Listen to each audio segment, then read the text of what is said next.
Assalamualaikum warahmatullahi wabarakatuh. Kita melanjutkan materi yang minggu lalu ya. Kalau minggu lalu kita sudah membahas tentang usaha. Nah, di pertemuan kali ini saya melanjutkan tentang energi. Kalau yang kemarin sebenarnya energi sudah sempat kita singgung sebentar, sedikit ya.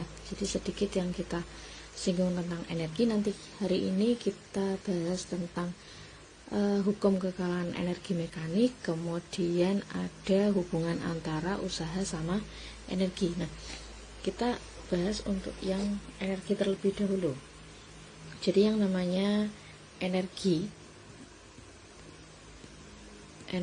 itu jenisnya kemarin ada 3 ya. Kalau di bab gerak itu ada energi potensial, kemudian ada energi kinetik, dan yang terakhir ada energi mekanik. Nah, ini masih mengulang materi kita dulu di SMP. Nah, sebelumnya kita harus tahu dulu yang namanya energi itu apa. Energi itu sesuatu yang wujudnya kekal, atau energi itu bersifat kekal karena dia tidak bisa diciptakan, tidak bisa dimusnahkan, tapi bisa diubah wujudnya. Nah, kalau energi potensial ini hubungannya dengan ketinggian atau benda yang mempunyai kedudukan atau ketinggian, itu dia selalu punya energi potensial. Nah, kalau energi kinetik itu hubungannya sama benda yang bergerak. Semua benda yang bergerak itu punya energi, namanya energi kinetik.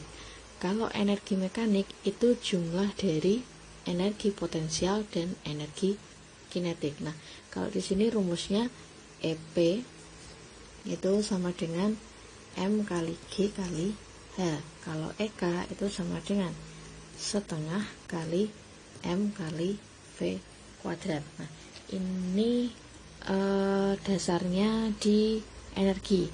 Setelah itu kemarin kita sudah sempat menyinggung hukum kekekalan energi mekanik. Nah, cuma saya belum sempat memberikan contoh. Ini hukum kekekalan energi mekanik. Kalau tadi energi sifatnya kekal, energi mekanik juga di sini sifatnya kekal.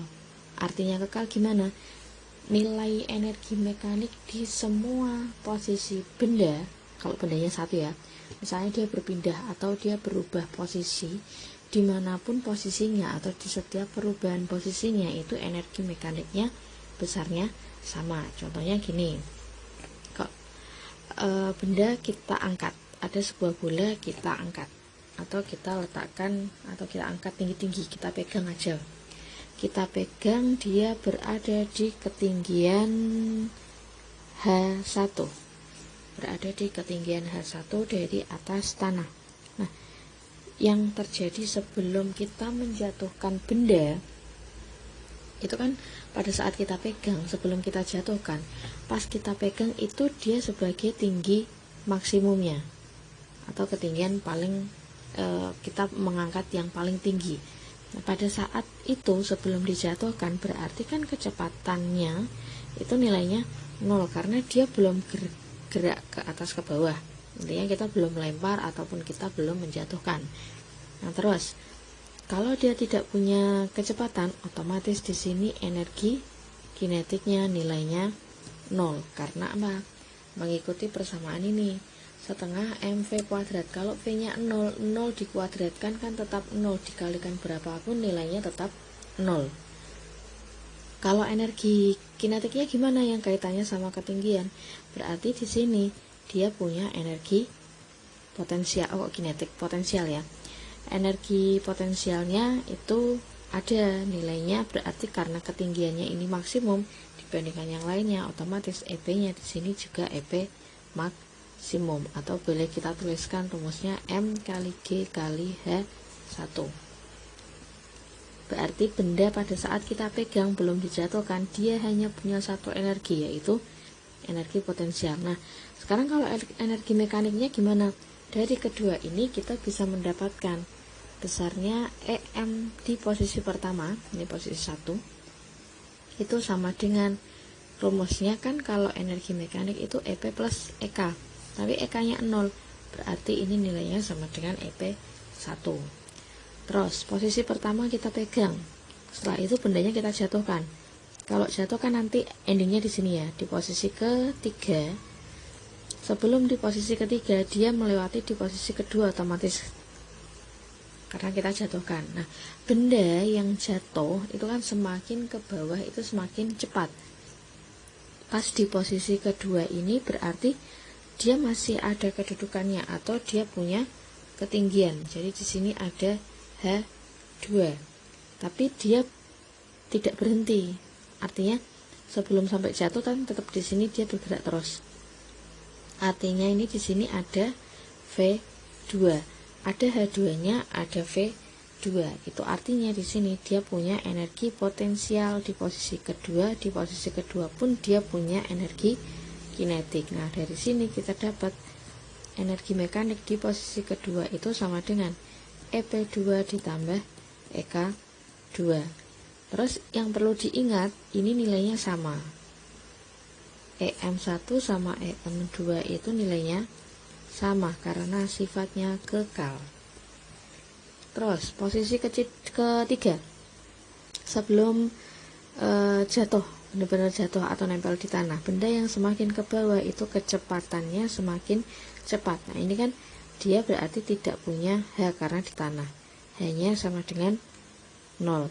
Terus kecepatannya V3-nya itu adalah V maksimum dibandingkan dengan di posisi kedua. V di posisi ketiga itu yang paling cepat. Ini berarti dia punya energi potensial nilainya 0. Kalau di sini energi kinetiknya itu setengah mv kuadrat. Nah, kalau EP-nya 0, otomatis EM di posisi ketiga itu sama dengan nilai energi kinetik di posisi ketiga. Nah, ini pun nilai energi kinetiknya sama dengan nilai energi mekaniknya itu sama dengan energi mekanik yang di posisi 1 dan posisi kedua. Nah, itu ilustrasinya. Nah, sekarang kita masuk ke contoh soal. Ada bola, saya pegang bolanya ini misalkan, atau ada benda kita pegang, dia punya massa bendanya itu 2 kg. Nah, di posisi ini H1, dia terletak di H1 atau ketinggian yang pertama. Ini dia berada di ketinggian 1,8 meter. Nah, terus pas dijatuhkan, nanti jatuh otomatis di posisi ini ya. Nah, pertanyaannya tentukan apa ini, kita coba bahas energi mekanik dari benda. Terus ini yang pertama. Kemudian yang kedua, energi kinetik benda saat berada di 1 meter dari atas tanah. Terus yang terakhir, misalkan kita diminta mencari EK saat di posisi atau pada saat jatuh di tanah. Nah, ini yang dicari. Nah, terus langkahnya sekarang di sini sudah diketahui ada massa, ada ketinggian. Nah, kalau gravitasi tidak diketahui, berarti kita tuliskan G-nya itu sama dengan 10 meter per sekon kuadrat. Terus kita mengajunya tadi ini ya, yang sudah dijelaskan di hukum kekalan energi mekanik. Kalau EM energi mekanik dari benda, kita diminta menentukan energi mekaniknya berapa. Energi mekaniknya kita dapatkan dari mana? Nah, ini tadi yang pertama, bahwa besarnya energi mekanik di posisi pertama itu nilainya sama dengan energi potensial karena tidak punya kecepatan. Otomatis di sini hanya punya energi potensial. Berarti EM1 itu sama dengan EP1. Berarti M kali G kali H1. 2 kali 10 kali 1,8 sama dengan 20 dikalikan dengan 1,8, 36 satuannya Joule. Nah, karena hukum kekekalan energi mekanik berarti nilai energi mekanik posisi 1 sama dengan nilai energi mekanik posisi 2 sama dengan EM3 atau dan seterusnya.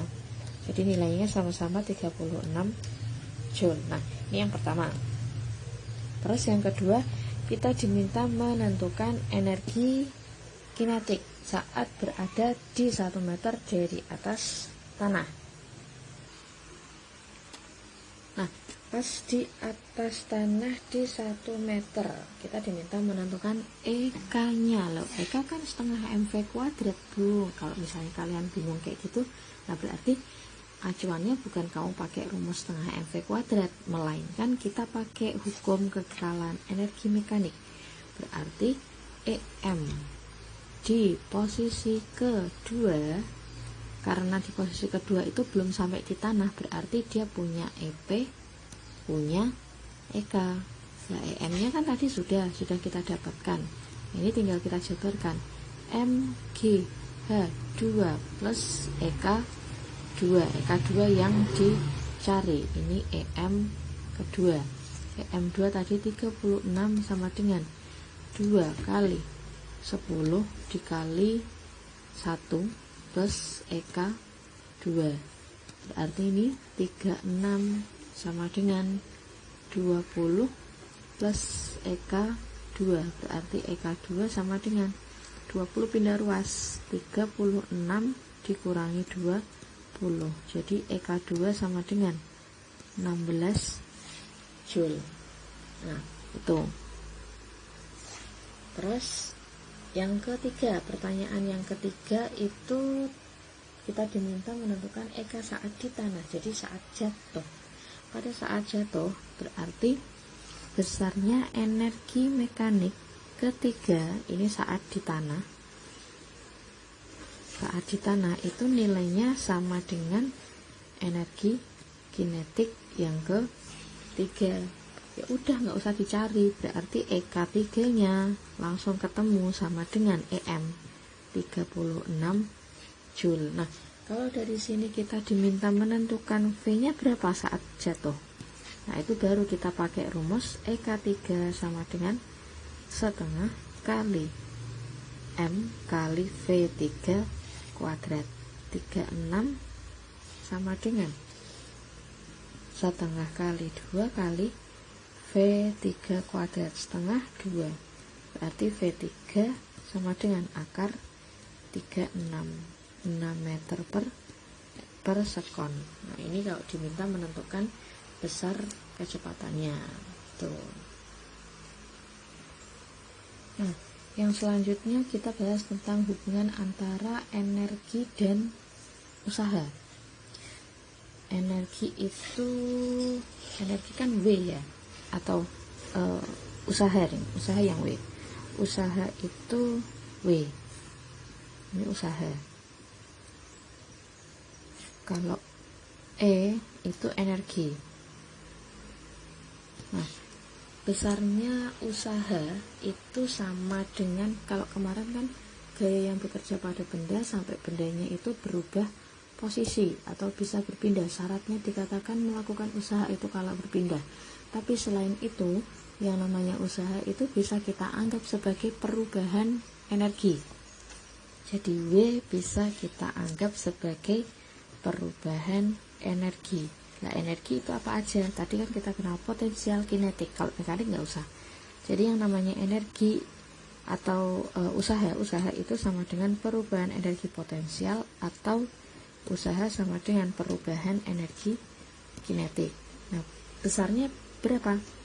Kalau kita diminta menentukannya, yang namanya perubahan berarti posisi akhirnya EP2 dikurangi EP1, artinya energi terakhir dikurangi energi awal. Ini pun sama, W sama dengan EK2 dikurangi EK1. Nah, tapi karena di sini dia hubungannya dengan gravitasi, nah ini berarti kita berikan tanda min serta, jadi yang namanya W itu sama dengan min EP2 dikurangi EP1. Itu yang namanya hubungan antara usaha sama energi. Contohnya gini nih, posisi benda, kalau di sini kan EP hubungannya dengan ketinggian, berarti misalkan di sini ada H, posisi awal, posisi akhir. Posisi awalnya misalkan di sini bendanya kita jatuhkan, ini H1, di sini H2. Nah, berarti ini nanti berapa perpindahannya, ini kan pindah dari posisi awal ke posisi akhir. Kalau berpindah berarti dia melakukan usaha. Kalau melakukan usaha berarti kita bisa membuat hubungannya ini tadi, W sama dengan delta EP. Jadi untuk W nya ini, W sama dengan min EP2 min EP1.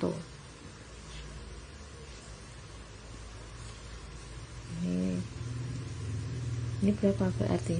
EP nya ini MG H2 dikurangi MG H1 sama dengan, nah ini nanti tinggal kita masukkan aja angkanya.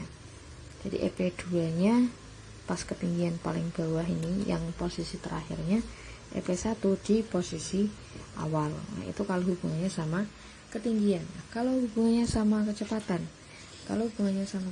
gini, bendanya berarti bergerak, ini V1 bergerak ke kanan misalkan sampai di posisi kedua, atau di sini ada V2. Nah ini tinggal kita ganti aja rumusnya, jadi W nya itu, ini perpindahannya, di sini kan terjadi perpindahan, ini berarti kalau W itu sama dengan delta EK, ini berarti, bentar, ini tak tulis lengkap dulu, W itu EK2 dikurangi EK1.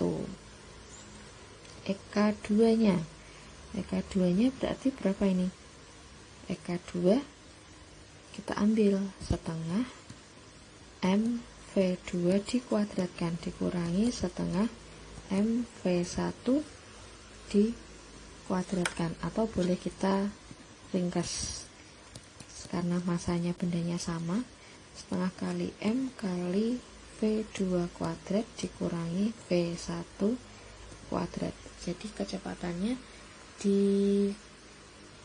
dikuadratkan dulu baru dikurangkan. Nah itu hubungan antara usaha sama energi yang pertama. Nah itu yang kaitannya sama gerak. Nah yang selanjutnya hubungannya sama energi listrik. Kalau yang namanya usaha atau W itu besarnya sama dengan perubahan energi listrik. Kalau energi listrik itu ada di materi kita kalor, jadi besarnya W itu sama dengan kalor, itu bisa. Atau W itu sama dengan besarnya energi listrik. Jadi ini yang katanya sama kelistrikan. Jadi ada dua, 1, 2. Kalau yang W hubungannya sama dengan energi listrik, itu dirumuskan kalau W ini tadi sama dengan V dikalikan dengan I dikalikan dengan T, atau boleh P kali T. Itu yang hubungannya sama listrik. V nya itu tegangan, I arus, T nya waktu. Kalau ini W P kali T itu daya dikalikan dengan waktu. Nah kalau hubungannya sama kalor, berarti di sini W sama dengan Q. Kalor itu rumusnya M kali C kali delta T, dimana ini masanya satuannya dalam kilogram. Kemudian ini C-nya itu kalor jenis, satuannya dalam joule per kilogram derajat Celcius. T-nya itu perubahan suhu, satuannya dalam derajat Celcius. Nah, itu ilustrasinya gini. Kita mau memanaskan air pakai dispenser misalkan. Nah, berarti kan proses memanaskan air itu mengubah posisi benda, artinya posisi, bukan hanya posisi aja ini berarti. Jadi dia mengubah suhunya. Nah, kalau ditanya berapa usaha yang diperlukan dispenser untuk mengubah suhu air, nah itu berarti usaha yang dilakukan adalah kalornya. Jadi energi yang terpakai dari listrik itu digunakan untuk mengubah suhu. Jadi ada kaitannya sama usaha itu tadi atau energi tadi dengan kalor.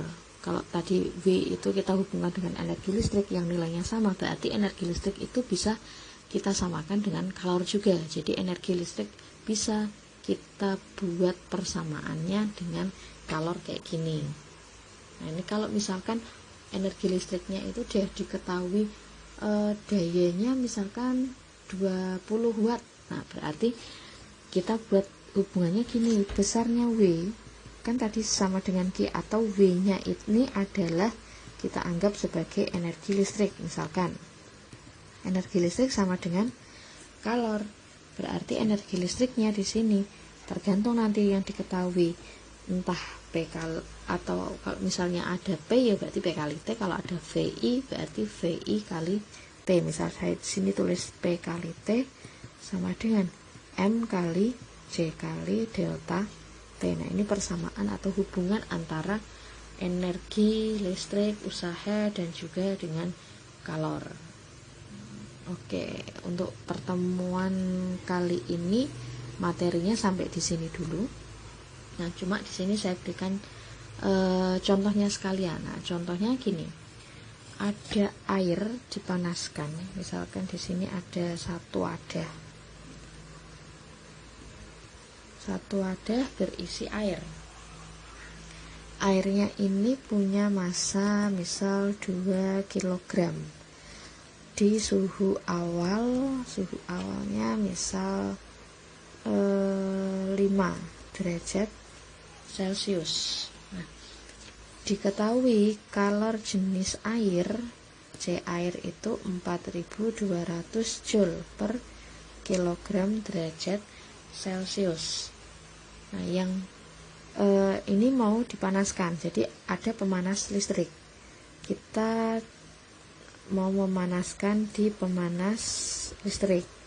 Ini ternyata dia punya daya itu misalnya 100 watt.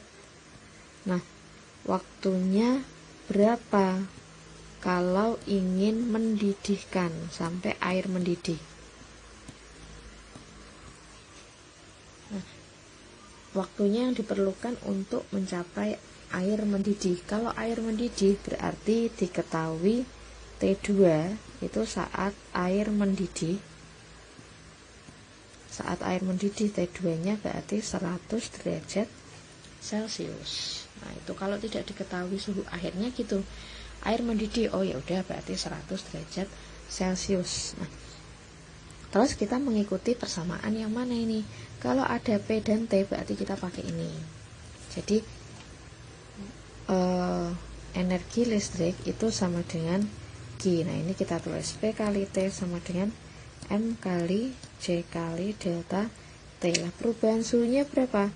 Perubahan suhu itu dari suhu akhir dikurangi suhu awalnya. Nah, ini P-nya 100 dikalikan T sama dengan 2 dikali 4200 dikali 95. Ini T sama dengan ada 02 boleh dicoret. T-nya berarti 42 kali 2 itu 84 dikali 95. Nah, 84 kali 95. Ini kalian ngitungnya biasanya gimana? Kalau pakai kalkulator, di rumah pakai kalkulator ya, boleh pakai kalkulator. Nah, kalau pakai kalkulator berapa hasilnya? Atau boleh dihitung manual. Berarti kalau dihitung pakai oret-oret 84 kali 9 5. Ini 0 masih 2, 40 42. 9 kali 4. 9 kali 4 itu 36, masih 3. Ini berarti kalau 8 kali 9 72, masih ada ini tadi 3. 72 berarti ini 75 gini ya. 7990. Nah, ini hasilnya 7990, tapi satuannya adalah sekon. Nah, kalau misalnya mau diubah ke menit, tinggal dibagi 60.